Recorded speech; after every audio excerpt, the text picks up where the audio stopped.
Our intro music is provided by Kevin MacLeod at Incompetech.com. For the best in paranormal talk radio, you're listening to Night Dreams Talk Radio with Gary. Well, here it is, Monday, and I know it before the end of the week. It'll be the end of the week. What can I say? Today has been kind of a crazy day. I got a phone call from a major actor, comedian out of the UK today. He volunteered to make a new intro for my show.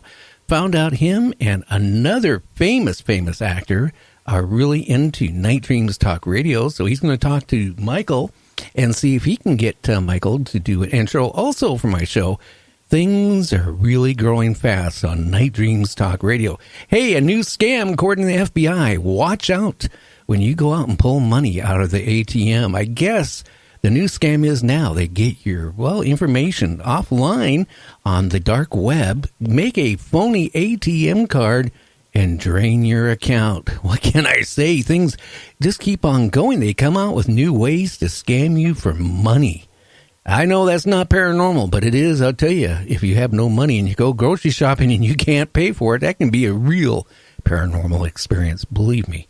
Hey, anyway, you're listening to me, Gary, on Night Dreams Talk Radio at the compound at the harbor. And tonight, we're going to be talking to Dale, a little bit about Bigfoot. And I'm going to also sneak, and he doesn't know it, a little bit about UFOs. Hey, Dale, are you there?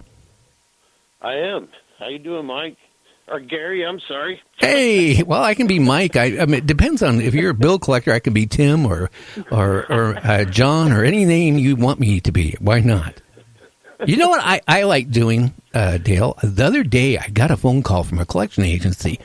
You know, they put me on hold for about 5 minutes. They came on and, asked me for my name, which, I said, well, who are you looking for? And they mentioned the name, and it wasn't me. So I played along with it for a couple minutes, and they said, well, are you going to pay your bill? And I go, well, why should I? Well, we'll get a judgment against you. And I go ahead. And they said, well, hey, John, if you don't pay your bill, we're going to take your house. I said, well, you can take my house. You can take my wife if you want. And they were going on and on, all these things, And then at the end of the conversation, I said, by the way, I'm not John. I don't even know a John. And I just wanted to see how far you would take it. But, what can I say? Some of these collection agencies are really nasty.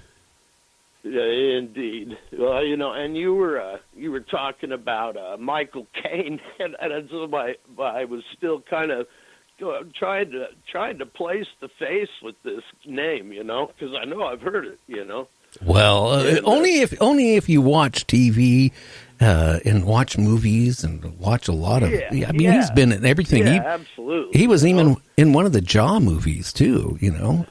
He's been around forever. He even played a spy movie. Well, I know I should know it, and for some reason, I just keep having this block up in my brain there that I cannot put the face with it. But when I get some free time after the show, I will look into this gentleman and get the face squared away with the name. Oh yeah. Well, that way you know who it is. But you know what? When you get older like me, I don't know how old you are. I'm 66, and I really don't care anymore. That's my new philosophy. Right. If one of my adult kids come knocking on my door wanting to borrow money that should never repay, I go, no, I don't know you. Who are you? I never seen you before. Get out of here. Right. Unless you're coming here to repay me. Yeah. Yeah, and if you're going to repay me, then I know who you are. Exactly. So, getting back to you, Bigfoot. Yeah. What got you into wanting to talk about Bigfoot tonight? All right. Well, I kind of wanted to just kind of talk a little bit about what brought Squatchville, the Bigfoot Amphitheater, to Facebook and to the people who may follow my page and to anybody else out there that's interested in the Bigfoot subject and other cryptid creatures. I think it's a excuse me.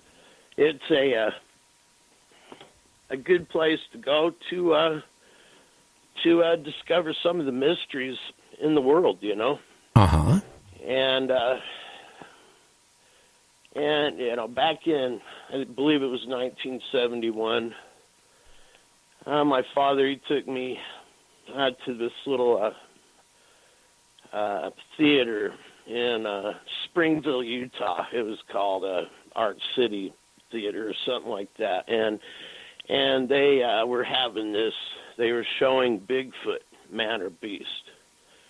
And it was the first time I saw Patty, you know, and of course it was just, well, you know how the footage was back then. It was just a mess, you know, and I'm just mesmerized by this creature that just looks nothing like I've never seen before, you know, and I'm, you know, and it just captured my imagination, you know, and there wasn't a moment after that as a youngster that I didn't,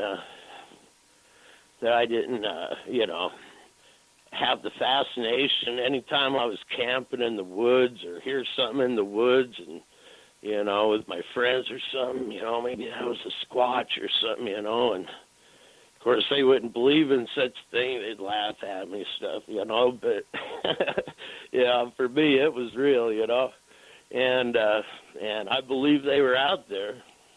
Oh, you know, I guarantee they are. I'm sorry, go ahead. Oh, I guarantee they're out there. They're definitely out there, yeah. You must not listen to my show a lot, because back in early 2000s, I went up to the Canadian Rockies with a good friend of mine. At the time, he was a medical doctor. He just got done doing his internship.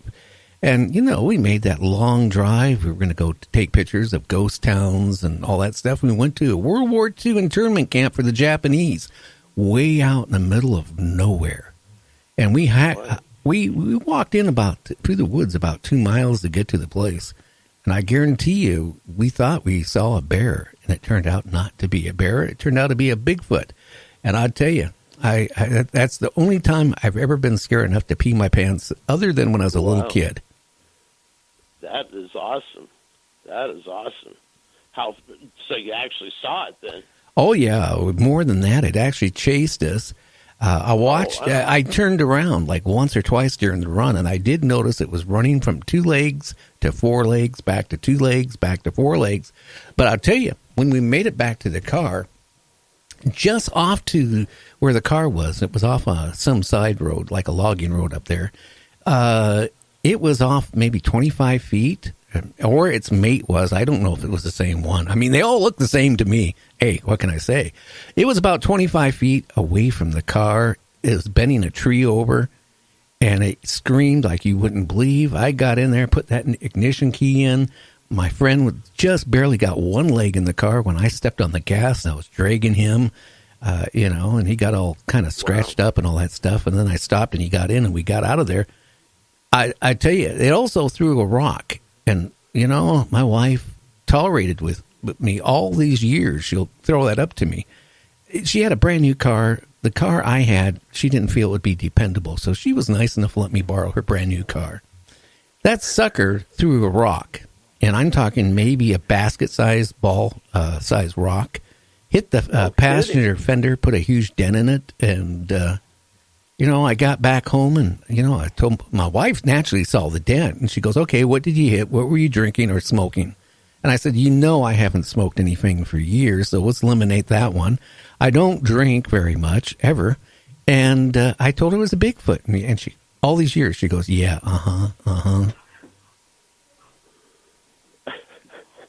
Right. So she isn't buying into that, huh? Well, I think she believes. But your friend, what about, you know, was with you? Well, he saw it because, I mean, he was more scared than I was. His concern was he just got done doing his internship, you know, and he was opening up a practice up in Puyallup, Washington. And he was really concerned if it got out that we saw a Bigfoot, everybody would think, well, he's crazy. Nobody will come into his medical practice. So, you know, we vowed each other we weren't going to talk about it. And I didn't talk about it till about, October, about October of this past year. I talked a little bit about it. And ever so often when somebody comes up, because what I get is occasionally I'll get people say that, oh, Bigfoots are friendly, loving creatures. And at least the experience I ran into, it wasn't friendly. Yeah, I've heard those stories, and approximately what year was this? Gary? 2002. 2000, yeah, not too long ago then, but at least by our years. I'm 53, so. Oh, you're a young kid. Yeah, whatever, man. So, that is fascinating, and it kind of feeds into what, I'm wanting to share, what I've come to understand with the Sasquatch, what I've can kind of give some insight as to some of these events going on. Oh, please do. Please do. Well, let me before I give too much insight here, let me start out by saying, back in 2013, I started